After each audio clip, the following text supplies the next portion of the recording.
Hello, everybody. It's Thursday, January 9th, and Chapo is back at it today. Just at the top of today's show, I would like to, of course, send all my love and support to all of our friends in Los Angeles and dealing with the, nightmarish fires that have beset that city. Another grim tiding to begin this new year with. But I just want to let everyone know that the Chapo West Coast contingent have safely evacuated and no one's homes have been lost, thank God. But just really sending all of my love to everyone in the Los Angeles area right now, everyone in Southern California, all our listeners and friends out there. Just please hang in there, stay safe, and I'm really hoping for the best for all of you. It's really a terrifying thing to begin the new year with. But today's show, we're going to be talking about the other terrifying events that began this new year. As promised on Monday, we're joined today by investigative reporter Seth Harp to talk about a number of the terrorist attacks that began the year, one in New Orleans, one in Vegas, both carried out by one, a former U.S. soldier, and the other an active duty and on leave from the special forces. Seth, your work, I know you're working on a book about Fort Bragg, or Fort Liberty, as this is called now, which is the largest military base in the world. And now, when these events happened, I saw a lot of people saying, "Well, Fort Bragg is the largest army base in the world, so like anything having to do with any American soldier anywhere, chances are it probably has a connection to Fort Bragg." What do you make of the connections between these two men, their relationship to this military base, and like, is it a matter of just it being like a numbers game, given how many soldiers have some connection to this military base, or as your reporting seems to suggest, that there is something of like that about Fort Bragg that makes it sort of a nexus of unspeakable criminal depravity and, I don't know, black markets or something going on there? What do you make of these two men, their connection to Fort Bragg, and does it bolster your reporting or complicate it? Yeah, thanks. I think it's a total cop out for people to say, oh, well, it's just a really big military base. So, shit happens, soldiers do bad things. It's so large that, you have to compare it to a population, a city of a similar size population. Fort Bragg is not that much bigger than other U.S. military bases. Like Fort Hood, I think, has like 42, maybe 45,000 soldiers, whereas Fort Bragg has like 50,000. There are other really large military bases as well. Other countries have large military bases of their own, and you don't see the same kind of thing, emerging from, you don't see soldiers dropping dead right and left from overdoses and like unsolved murders and terrorist attacks, being committed by people that were stationed there. I think it's not a coincidence at all that Fort Bragg is like the beating heart of the U.S.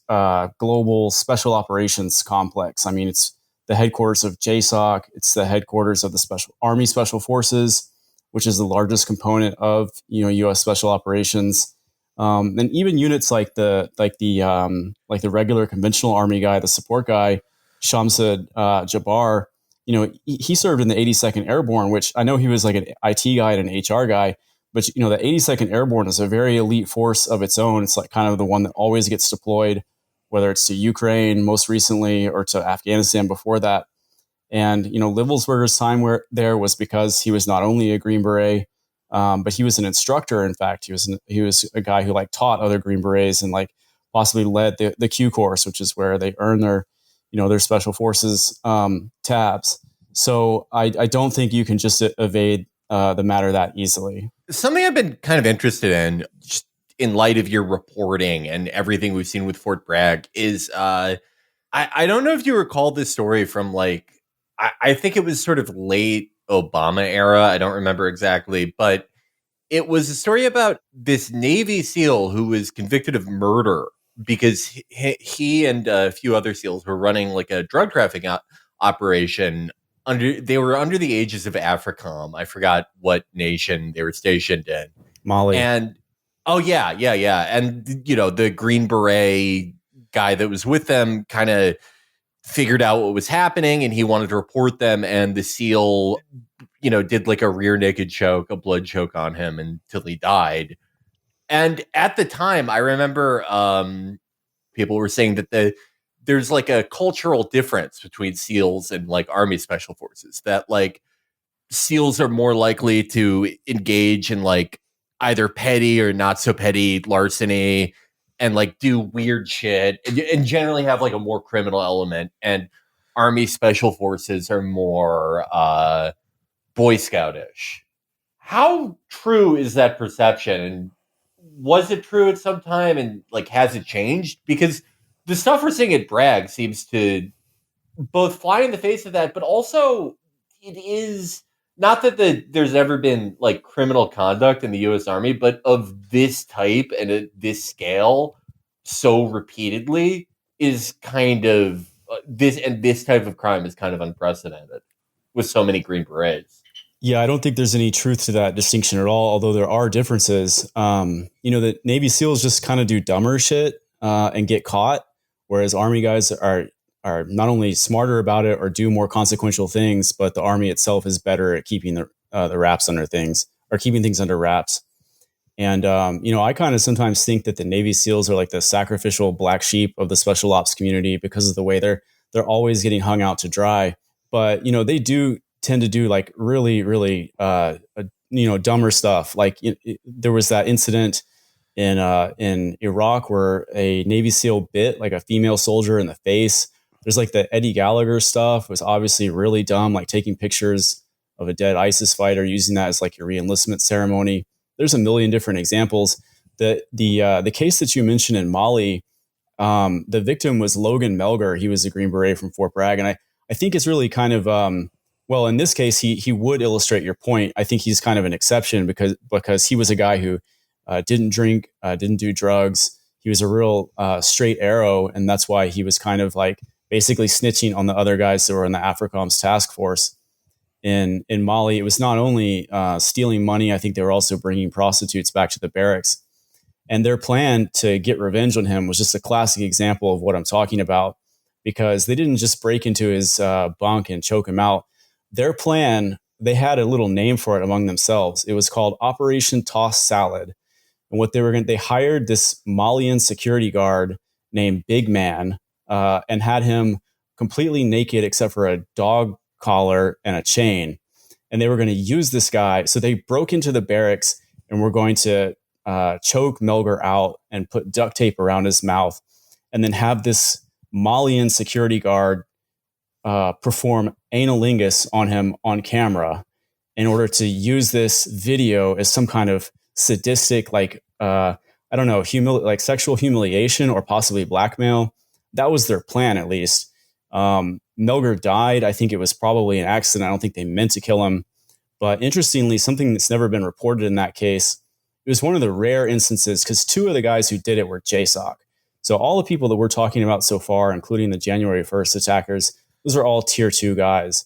And you almost never hear anything about tier 1 operators in the news. But two of those guys they were members of SEAL Team 6. And one of them pleaded out. Actually, if we could just detour even further into this bizarre case, one of the operators who did that, one of the Team 6 operators, while he was on trial, because both of them got in trouble for this, obviously, and so because the guy had died, a fellow service member, and they went to like the SHOT Show in Las Vegas, and one of the perpetrators of his name was Adam Matthews. He was dressed up as Rambo because the SHOT Show is like this costume party basically for people in the defense industry, gun industry. And the widow of the guy who had been killed was there. Logan Melgar's widow was killed there. And he was like actually hitting on her and trying to like seduce her and bring her back to his hotel room. And there's text messages that show this where he's like inviting her to come over and take a nap and stuff. Jesus Christ. This is the wife of the man he just killed, whether it was an accident or not. And some people got wind of what he was doing, some other Green Berets, I think, and told him off. Anyway, that guy pleaded guilty and did less than a year in prison. And the other guy, Tony Didolf, who was the former MMA fighter, the only one who was pictured. There's no pictures of Adam Matthews out there. But Didolf was actually sentenced to 10 years. And that was seen as like hard time. And it certainly was. It's the only case I know of a JSOC guy getting sentenced to prison. It's a decade in prison. But I looked into it and talked to the Navy. And it turns out that they actually released him after doing less than a year in prison. They found some technicality and overturned his case. And he's represented by Trump's personal lawyer, Tony Parlatoni, or something like that. So it's another example. It's example one of like Navy SEALs doing just bizarre stuff, but also, the way the military just kind of reflexively either covers this stuff up or make sure that the guys involved do minimal jail time. It seems like in general, like SEAL stuff has this like bizarre fucking sexual element to it. Not that there's like no like sexual violence problem in the Army, but like specifically like the dumb shit they do, there's like always an element of like sexualized humiliation.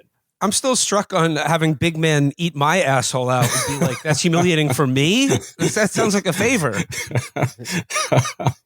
Yeah, I mean, who was it that said, I think it was Winston Churchill, unfortunately, who said, don't talk to me about naval tradition. There's nothing but rum, sodomy, and the lash. Yes, of course. I mean, I think the Navy great SEALs... album, too. Yeah. JSOC invented Savage Life from that DJ Vlad interview. Seth, I mean, like, obviously, like the way people talk about Fort Bragg and like what you're reporting on it seems to suggest is like it's almost like it's almost too big to get your arms around. And I've often used the metaphor of like blind men describing an elephant, is that like you're feeling its trunk, you're feeling its tail, and each of those things feels like a different thing. But like when you add it together, it does seem like Fort Bragg is the kind of headquarters of a global organized crime syndicate that is I don't know, like that is exercising control over global black markets for drugs, weapons, human beings. To what extent of what we know of these two individuals and the terrorist attacks that they carried out in the new year, to what extent is this blowback from JSOC or other military units like criminal behavior, or is this blowback from just like a phenomenon of like a massive apparatus that turns men into killers and then looses them back into the civilian world? Like which of these things are which sort of like element of blowback do you see in the crimes or terrorist attacks carried out on New Year's Day? Well, it's really hard to draw like a straight line of causality, but certainly you start to see it in the aggregate when one case after another occurs where there's a link to Fort Bragg. And I think there are specific causes that you can identify. They all have to do with 20 plus years of the global war on terror, so-called, and the fact that Bragg is the headquarters of JSOC, the secret military within the military that they stood up, after the Church Committee, basically to replace the CIA in order to do covert actions, without congressional oversight. Everything that's been going on there, the 20 years of constant expansion in the special operations and special ops taking more and more of a forefront role in all of U.S. wars, to the extent where conventional troops no longer fight them at all, unless it's like 82nd guys deploying to support special operations. Everything being behind like this heavy curtain of government secrecy, getting away with stuff for years because of the lack of media attention to the war in Afghanistan in particular. They excluded media from Afghanistan almost entirely after about 2014. And the last 7 years of the war were prosecuted almost exclusively by Fort Bragg units with zero reporting on anything that was going on. A lot of it links into as well the war in Afghanistan with regard to all the drug stuff that went on in Afghanistan, all the heroin production there, involvement with organized crime in Afghanistan. And you start to see like this toxic stew building up with people immersed in this world. There's also cultural factors as well. You're in a base that's 90% male. Everything there is oriented around irregular warfare, special operations, assassinations, abductions, drone strikes, all this stuff, terrorism. People are just pickling their brain in this when they're stationed there as soldiers. Those who do deploy get exposed to like hardcore violence. Even if they're just watching it on a computer monitor, they're still a part of it. There's physical factors like things like TBI or CTE, although it's debatable to what extent that actually plays a role. Drugs, I think, are a huge underexplored angle of it. Like soldiers at Fort Bragg, there's a lot of drug use at the base, really high like drug heavy use. Drug culture of drug use, in these units as well, right? Absolutely. Yeah, I mean, Fort Bragg has far and away more overdoses than any other military base in both absolute and per capita terms. And a lot of soldiers stationed at Fort Bragg have been involved. This is what I was talking about Army guys being a little bit smarter in the crimes they commit, where it's actually for a reason. There's been quite a few Army guys who have been busted for trafficking, wholesale kilo quantities of drugs and making lots of money, like trafficking $1 million quantities of drugs into the United States, sometimes on military aircraft. There's cases of that, sometimes using the mail service, like coming from countries where the U.S. has, where we have military forces stationed. So I think drugs are under export angle of all this. And, it's impossible to say what either of the January 1st attackers were on, but not to be a prude about, substance abuse or addiction issues or anything like that. But I think it does play into, I wouldn't be surprised, especially if Livelsberger, because Green Berets, they do a lot of cocaine. It does make me think about like what we've seen with Israel, which is like the generational consequences of immunity. Like when there's just like a culture of not punishing people, or when you do punish them, sort of like letting them off light. Like I always think about like all those cases in Okinawa of Marines just doing horrible shit to the Japanese, and like kind of similar to the case with the Green Beret you brought up. Like when the trial is like in the news, they'll get like 10 or 15 years, if at all, and then they'll be silently let out. And then, in addition to the obvious stuff, like, a culture of warfare and a degradation of human life, that just has a cascading effect. But it also just kind of seems like, whoever is the tip of the spear of the American empire at any given point in history, they are engaged in like whatever the most lucrative like forms of corruption and like money making are at the time. Like looking at like the SEALs and Green Berets who are like involved in trafficking and shit, it does remind me of, like Edwin P. Wilson during the time of Angleton, selling Semtex and C4, and all the guys in all the alcoholic Mormons in the CIA at the time who had like Swiss bank accounts. Yeah, there's easier ways of making money than trafficking drugs. One is just to steal cash from the government. There's a ton of that goes on.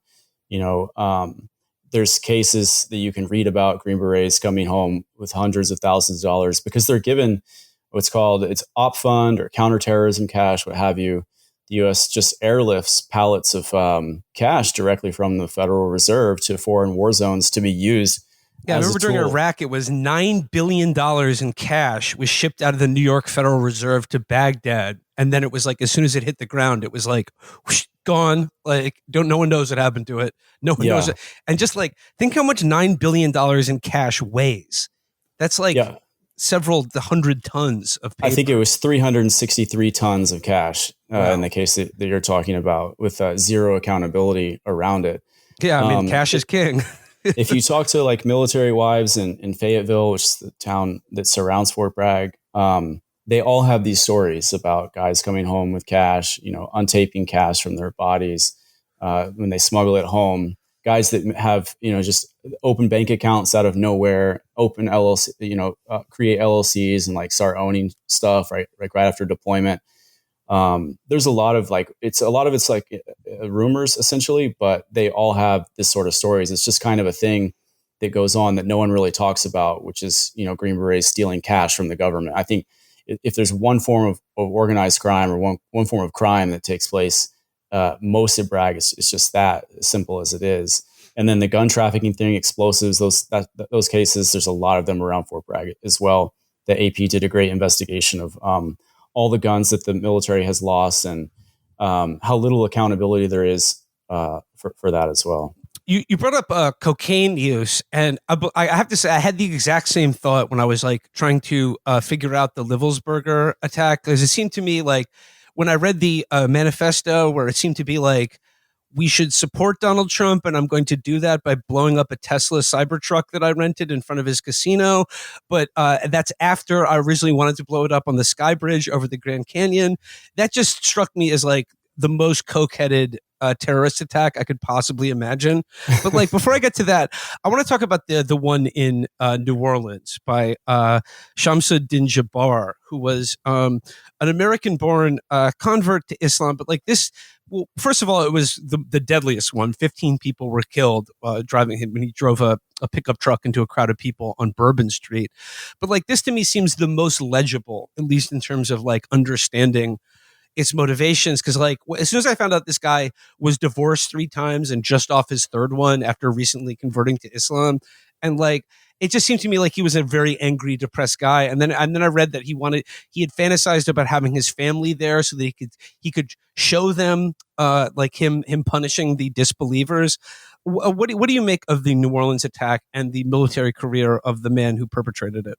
Yeah, like you said, that one is legible in a certain sense. I mean, it seems like something you can imagine a person going through. I mean, it makes sense, both as something that would occur spontaneously, and if you wanted to look at it the other way, because I don't think anybody does. You know, as someone who had someone whispering in his ear, and whose attack served some kind of purpose, whether it was actually like a radicalized, convert to Islam, or whether it was, something that was more intended to manufacture consent for additional American military operations overseas.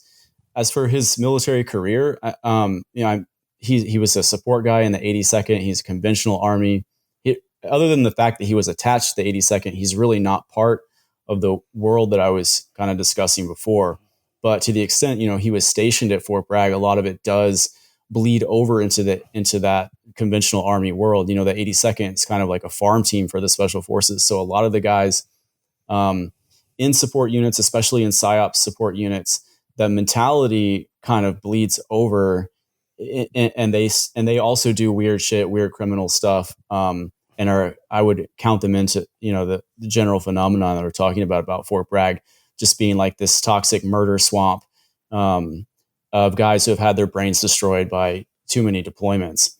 But other than that, I don't know what there is to say about his military career. I mean, he's not at all like the Livelsberger, whose career was frankly pretty remarkable. Yeah. And I guess like, I think you're right. Like it's legible in that like it makes sense as an organic act of a depressed and violent man. And it also makes sense because this guy has the profile of like the perfect mark for something like this. And then the fact that like, he's saying that like, oh, I'm in ISIS, or he had an ISIS flag in the car. Like, as far as I can tell, that's just like, you can just say you're in ISIS. I don't think there's any real connection there. But like, Seth, I did see you post something about that bizarre thing where like that they let CNN just walk around this guy's house while not releasing any other information about him. What do you make of that? I don't know who approved that. I mean, I guess that the fact that the guy's dead means there's no criminal case to worry about, but it's still completely out of character for the FBI to allow a reporter to just walk around their house, and all the things look very staged. I don't know. It's just to me, it just seems like the spectacle breaking down and becoming jankier, and just sputtering, that these sort of bizarre pseudo events are broadcast to all of us, and you're left just scratching your head and wondering, is this really reality? But I will say that the military didn't release his personnel records, which is again a flouting of the FOIA. I mean, there's no reason to withhold. If you're an active duty soldier, you have certain records that are as public as a license plate. There ought to be, because you're a U.S. government employee and your service record is a public document, period. And I think it was the first time that they had ever the U.S. Army Human Resources Command had told me that they weren't going to turn it over, his enlisted record brief. So I find that a little bit suspicious, but I'm not sure what you can make of that. Yeah, like this guy, everything that I've seen about him, like, yeah, he seems like the same general personality type as like a family annihilator type guy, which seems like the easiest guy to just like nudge him in the direction of doing whatever you want and like dying therein. And yet it must be said that his attack was a lot more effective than the guy who's a supposed expert in irregular warfare who killed nobody aside from himself. Yeah. Yeah. Okay, so like to talk about the Livelsberger thing, because so it's a guy, he rents a Cybertruck, drives it all over the Southwest, and then parks it in front of Trump's hotel and casino in Vegas, shoots himself in the head, and then his car blows up after he packed it with essentially fireworks and gasoline. He kills himself, or somebody killed him. But like, Seth, what do you make of like the detail about him being shot in the head and then the explosion going off? Because when I read that, I was like, well, that seems a bit weird. But then, like, there are timed charges. I mean, I suppose you could like light a fuse on something and then shoot yourself in the head, and then your truck blows up. But like, there's that. But then just other like the just confused, illegible nature of his manifesto, or just what sort of motivation he seemed to have for doing something like this, for killing himself, or like in a way, like it really didn't even seem like he was trying to kill other people. Yeah, so bizarre. So many questions. Starting with the one you mentioned, how do you shoot yourself in the head with a Desert Eagle and then set off a bomb? He shot himself in the head with a Desert Eagle? That's what I heard. Yeah, 50 caliber. Well, really trying to make sure there. No. I mean, he should have told his ex-girlfriend that he did that. That's so hard to do. Like, yeah. I don't recommend anyone try it, but like, please don't. Yeah. Shooting something in front of you with a Desert Eagle kind of sucks. Yeah. They actually addressed that in the press conference with the Las Vegas sheriff, who I just have to point out looks exactly like Porky Pig, but he said something. He said something about it. He answered the question so quickly, but his answer was, well, he set it off simultaneously. Which I guess that works. That explains it. But everything else about the case, just defies any kind of rational explanation. And a few people have pointed out, somebody commented on one of my posts that they worked in mental health, and that the guy's manifesto seemed to them like someone who was experiencing the onset of schizophrenia. And to me, I hope it's not a cop-out, but that honestly seems like the only sort of consistent heuristic for looking at this case that I can think of, because his thinking was so disordered. I mean, supporting Trump and Musk on the one hand, but then blowing up a Cybertruck in front of the Trump hotel, like that makes no sense. Like saying he was trying to get a point across, but really not having a point.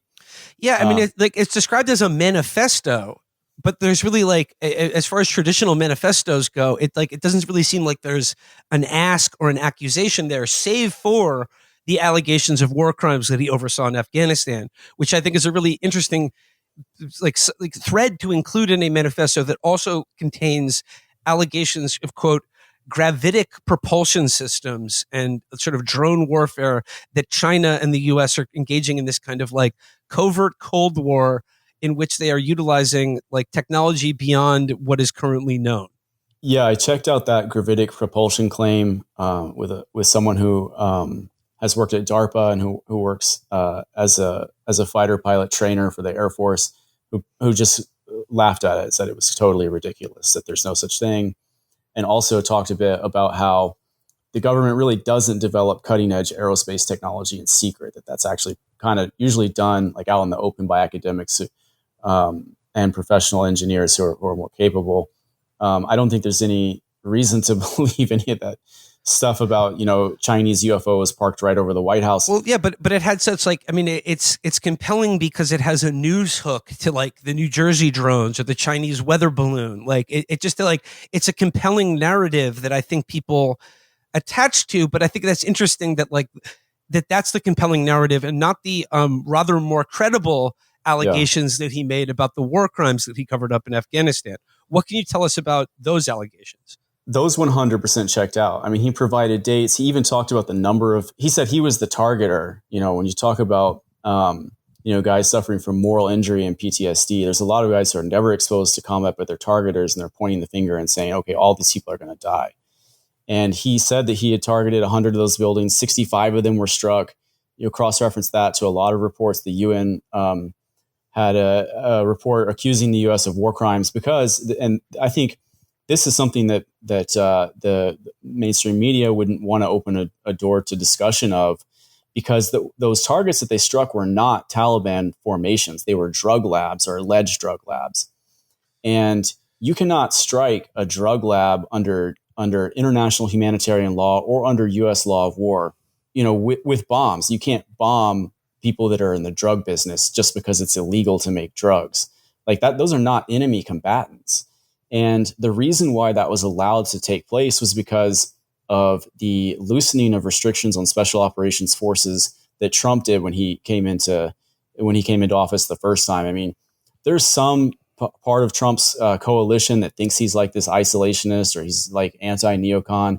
That is completely ridiculous. I mean, there's no, as much as Obama did to elevate special operations, I mean, Trump just completely took all of the guardrails off, loosened the rules of engagement, and allowed for things like that, for them to say, well, we think the Taliban is financing its insurgency through drug sales, and we think these buildings are drug labs, so we're just going to bomb them all. Oops, we killed hundreds of people in one day, and we're not sure even who they were. And so when Leibelsberger wrote about that, that's something that I think people ought to have been talked about more than it was. And another thing that no one commented on is his motivation for committing suicide, or it was commented on, but to me, it seems the most compelling is he said, I need to cleanse myself of all the lives I took. And there may have been something to that, more than people are crediting it for. I mean, he may have really had a reckoning in his own mind and heart about what he had done and what he had been responsible for. I don't know. He said he did. I mean, that's what he said in the manifesto. Now, he was also, another compelling detail about this is that he was active duty when this happened. He was on leave, like officially when he did this. But like, what do we know of his deployment? Like, I'm looking at some just news accounts of it, that he was deployed in several countries, including Afghanistan, Ukraine, the Republic of Congo, Tajikistan, and Georgia, and received several commendations for his service. I mean, Afghanistan, that's an obvious one, but like, what do we know of where he was deployed before returning to America for the new year? And also, what can you tell us about why special forces are in Georgia and the Republic of Congo? They're in Georgia to lay the groundwork for color revolution shit. They're in Congo to prop up the Congolese dictator and secure U.S. and multinational access to natural resources, based on the allegations that the rebels there are ISIS affiliated, which, as you mentioned before, is something that anybody can really affiliate themselves with ISIS. I was interested in the fact that he went to Tajikistan and was deployed in Tajikistan. That's something I see again and again with the soldiers whose careers I was studying for my book. And I did a lot of research on Tajikistan, a country I had never thought about before, and found that, so Tajikistan obviously is directly north of Afghanistan, and so much about the war in Afghanistan runs through Tajikistan or has a Tajik link. I almost don't even know where to start. But, the U.S. Has a 40, 50-year history of propping up or creating rebel forces, rebel proxies, insurgent proxies, terrorist armies in Afghanistan in order to achieve what are seen as U.S. national security objectives, going back to Operation Cyclone. And a lot of that stuff is a lot of the warlords that get U.S. support are Tajik. And there's a real strong ethnic imbalance in Afghanistan between the Taliban Pashtun resistance and the sort of Tajik occupation elite propped up by the U.S. All of the guys, Hamid Karzai wasn't a Tajik, but almost all of his top guys were. And the Tajik connection just runs as deep as you want to get. The U.S. sent a bunch. The reason why they were in Tajikistan, why there's actually U.S. special forces there, is because it all has to do with the drug trade. The Tajik government is this guy named, or the Tajik dictator is, his name is Emomali Rahmon. He's been in power for, 20, 30 years. He's totally corrupt, one of the most corrupt autocrats in the world. And his entire state, his entire regime is deeply implicated in the drug trade, opiates, heroin, and morphine, everything that's coming out of Afghanistan, which produced 10 times more heroin than the rest of the world combined for 20 years straight under U.S. occupation. And it all went through Tajikistan, or the majority of it, let's say, because it also went to Iran and Pakistan. But the majority of the drugs that were trafficked out of Afghanistan during the occupation went through Tajikistan.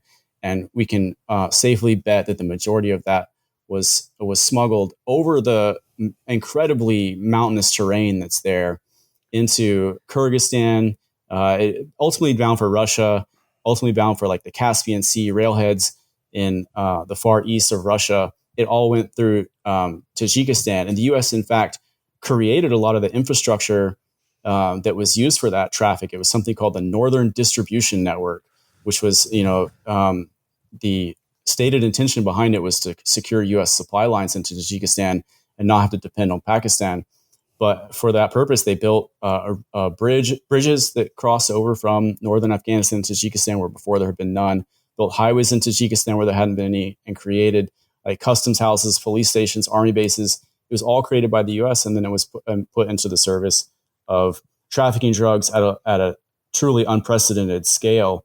And guys like Leibelsberger were over there training the Tajik army and guarding the U.S. embassy.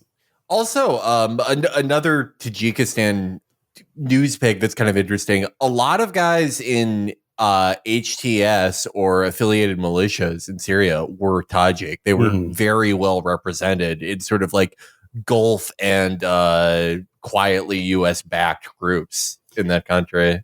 Yeah, and anytime I see Tajikistan come up, it sets off a little alarm bell in my brain that there may be fingerprints of foreign intelligence agencies behind it. And also those guys, by the way, the ISIS attack in Russia recently, those guys were Tajik, and the so-called ISIS-K is almost entirely Tajik. I mean, like, when you bring up the example of Tajikistan, I mean, like, this whole scenario very much rhymes with the American military's experience in Vietnam, right? Like, in terms of like these satellite countries that become export hubs for drugs, and then also like the empowerment of local warlords, but also like the playing off of ethnic rivalries in other parts of the world. This is imperialism 101.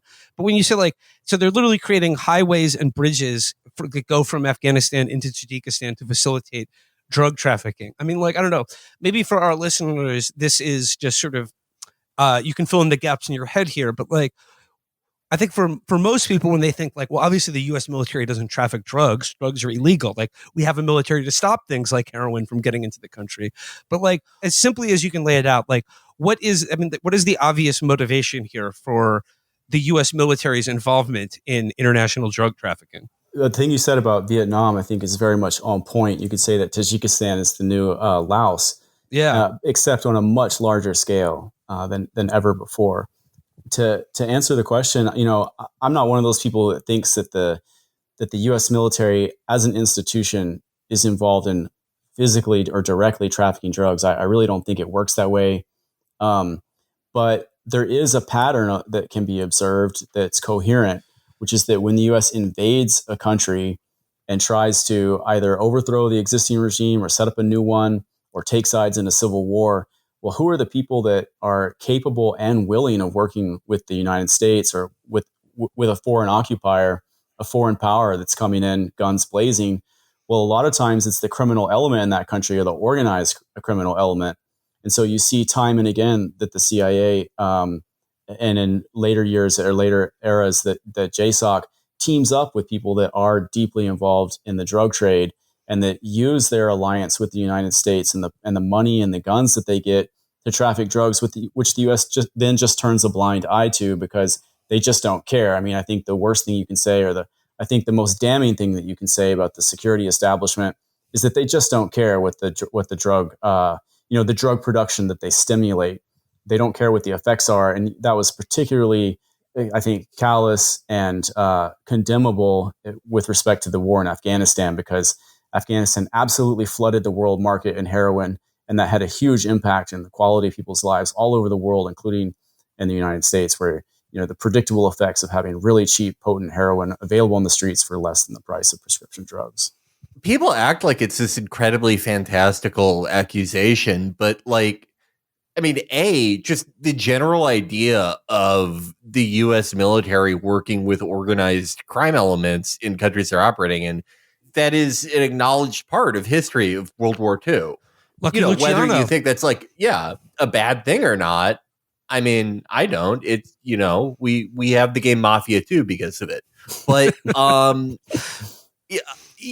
like as far as like the drug stuff, it's just like, it seems like the least fantastical accusation you could make, because it's like, that's one of the easiest ways to like deal with money that isn't accounted for by anyone, which is, not that the U.S. intelligence generally needs money, but like just as far as money that like no one walking around money. Yeah, walking around money, or just like money that you don't have to sign for or get approval for. Money that you never touch because you can set up a militia and their recompense for working for the U.S. is simply that they're permitted to traffic drugs, and so they make a ton of money off of that. They're Central and South America. I mean, the list goes on and on. The drug wars in the 80s.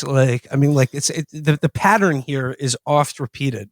Absolutely. I mean, there's the KMT in Taiwan. There's like 3 different groups that you can talk about in the Vietnam era. There's the Nicaraguan Contras. There's the Cali cartel. There's the cartel system in Mexico. All of it was originally empowered by U.S. military and intelligence intervention.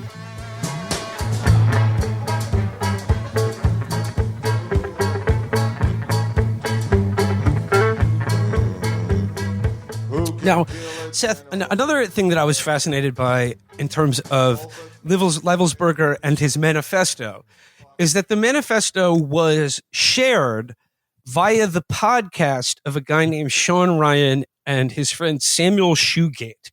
Samuel Shoegate is a former intelligence officer, and Sean Ryan is a former Navy SEAL. Now, the thing that I was fascinated about this is that, like, I was unaware that, like, operator guys had podcasts now, but I suppose it makes perfect sense because, like, every current and ex-athlete also has a podcast that they're on right now. So I'm thinking about it along those lines, except unlike the athletes I'm talking about, these guys don't have charisma or likability or a winning record in any of their accomplishments. But, like, this Sean Ryan and Samuel Shoegate are fascinating characters to me because, like, Sean Ryan himself has like a sort of a history of confabulation, but like, why did Leibelsberger choose these guys to air his manifesto? And what can you tell us about them and their careers? I honestly can't stand watching those podcasts because they're just too dumb or hurts my brain.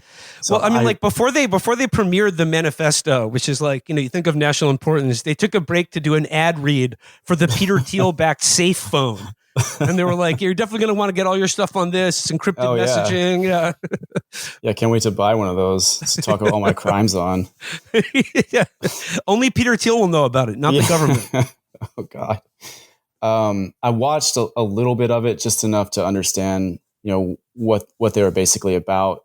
I don't know what to make of it. I'm sorry. I mean, do you want me to talk about Sean Ryan, the person, or the shoemaker guy? Well, because I know that he's claimed that, like, he got out of the Navy SEALs and was working in Colombia trafficking drugs for drug cartels. And then he was like, oh, I overdosed 6 times. And then, like, I heard the Colombian cops are after me. So I was like, oh, it's a little too hot here. I guess I'll start a podcast instead of, I don't know, being a mercenary for drug cartels.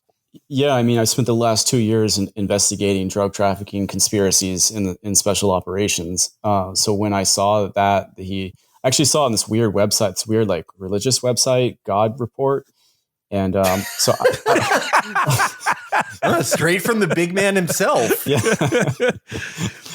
So I was very interested in that, and I planned to even use it in the book as kind of like a confession against interest, but. I mean, just one glance at it, you realize this is obviously not true.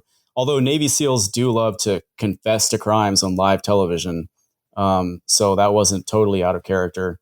But it's reading between the lines, it just looks like he bought drugs a few times. Well, he says like a dirty hip backpacker taking drugs in South America. And then by the time he got home, he had psyched himself into thinking, you know, that he'd been trafficking kilos with the Medellin cartel. Yeah, in that sphere of podcasting, like whether it is like, you know, straight up manosphere guys or more just like young men centered like masculinity content, there is so much personal mythologizing. It's crazy. There's like a whole genre of podcasts of guys who like their thing is that they went to prison. And I've done the math on this. Apparently 100% of guys who have ever gone to prison were the toughest guy in there and everyone. Like it's not checking out. Hey, when the new fish comes in, they try to beat me up every day because I'm the toughest guy on the yard. Yeah. No, yeah. There's this guy, Wes Watson, who I think his whole thing is that he's an ex-convict and he's like, you have to sell email lists like a fucking convict, you know? So it is funny to see JSOC guys sort of come into that mold. Yeah, well, my uncle spent 20 years in Texas prison. He has great stories. His podcast would be fantastic. I would much rather listen to prisoners any day of the week rather than listen to Navy SEALs lie about their exploits. But My favorite prison YouTuber is an older guy. Like those are the only guys I believe are older guys. Larry Lawton. Yeah. Well, the podcast, sometimes they will talk about interesting things you really can't hear elsewhere, or just like casually admit to stuff that's really hard to find elsewhere, or talk about operations in a way that gives you insight. Has given me insight into how things really work. But for the most part, the guys, this is also true of something you see of ex-CIA people. And I don't want to be like armchair psychoanalyst, but a lot of them seem so lacking in self-consciousness about their like boastful tendencies, or like their narcissism, or they're just weird people. And that to me is almost harder to look at than the tall tales that they tell. My favorite guy in that sphere, in the CIA media personality sphere, because I know exactly what you mean. They're like fucking aliens. I like Malcolm Nance. Oh my God! Yeah, he is like Steven Seagal for Democrats. Yeah. Like they have the same personality. He also disarmed the nuclear device. He's so insane. He called me one time when I was in Ukraine, and yelled at me for like an hour straight. I've never had a conversation like that, where the other guy just didn't want. I didn't say almost anything at all, because I was calling into question of whether this Ukrainian International Legion thing actually existed. And he was like the public face of it. And I had, he's the leader. Basically claimed that it didn't exist or wasn't a real thing. So, and I really wanted to hear what he had to say, because if he had some concrete, specific evidence, I wanted to find out more and possibly go there and talk to the guys. But he just ranted with, these just over caffeinated, inflated claims, and dropping all this jargon and talking, just basically saying everything's on his resume and all the cool special ops shit he's ever done in his life, and how there's this and there's that. And it's like, man, I can't believe you're like 60 years old and you're so immature. This is one of the most frenetic years on record when it comes to activities in war and intelligence. Now, Seth, you think about the 2 New Year's Day terrorist attacks, and like when you think about things like this, and I joked on Monday's show that this was the American years of lead, years of bread. I don't think you're never really going to know. You're never really going to have a satisfactory explanation that that you can get your whole arms around, or that seems to have like a coherent narrative, because these could very well be exactly what they appear like to depressed, probably mentally ill men who have experienced a life of violence and then do something spectacular and evil as like the culmination of that. But that being said, how do you see look, the U.S. national security state, the U.S. intelligence community, and just like U.S. empire in general as it enters 2025? It's got its irons in a lot of fires, and whether these terrorist attacks were, shall we say, nudged in a certain direction, or are just these spontaneous, organic outpourings of disturbed minds and individuals, they're going to be used by the media and the government to fit an agenda. That agenda certainly seems to be, at least for domestic purposes, cracking down on free speech in this country and fomenting public support for further U.S. military involvement elsewhere in the world. Where do you see the prerogatives of, as Trump enters the White House again in 2025? How do you see the U.S. national security state? What is on their agenda for 2025, and how might they use these terrorist attacks to sort of, to follow a kind of war on terror playbook to facilitate those goals in this new year? I think the number one thing on their agenda, the number one thing they would actually be capable of carrying out, terrifyingly enough, would be war with Iran, because of all the people that Trump has put into power, everything that's happened already under Biden to smash the axis of resistance, Iran being on the back foot with Hezbollah destroyed. They already assassinated Qasem Soleimani under Trump last time. The psychopaths that he's put in charge, Pete Hegseth, I don't even know where to begin. The other guy that's even scarier, because he's not quite as crazy, is Mike Waltz is the National Security Advisor. Or excuse me, do I have that right? Yeah, NSA. He's the National Security Advisor. He's taking over Jake Sullivan's position. He's the first Green Beret who was ever elected to Congress. And he made, after serving in the Special Forces as an officer, he made a bunch of money training the Afghan army and police, which is basically the world's biggest drug cartel that was also deeply into raping children. So that's who Mike Waltz is. That's the world he comes from. He's a hardliner, George W. Bush, neocon, who says that the GWAT is going to last 100 years. And I have no doubt that they fully intend to keep all of the fires raging in Iraq and in Syria, in Gaza, of course, in Lebanon, in Ukraine, possibly opening up a new front in Georgia, all the while attempting to start a hot war with China. So I think it's terrifying to see these people. Isn't that just the end of the world we're talking about? A hot war with China? I mean, a war with Iran. What are these people thinking? Like, how do they remember the war in Iraq? I mean, I know like most of the people involved in it didn't suffer any real personal calamity. So I suppose for them, it's just all a wash. But like, what do they imagine, like, given how Iraq went for the United States and the country of Iraq? So we leave that aside. But like, Iran is 4 times larger than Iraq, and its military is significantly more capable than Saddam's was in 2003.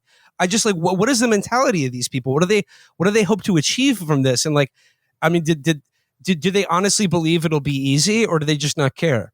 I mean, I used to always laugh at the warmongers in the U.S. government and all the people in the defense industry who, for their incompetence, inability to carry out the U.S. stated objectives. But there actually is a kind of sadistic logic and a sense in which they have been winning all this time, which is that any country that fucks with us or any country that fucks with Israel gets completely destroyed. Like, your country is going to get turned into a failed state.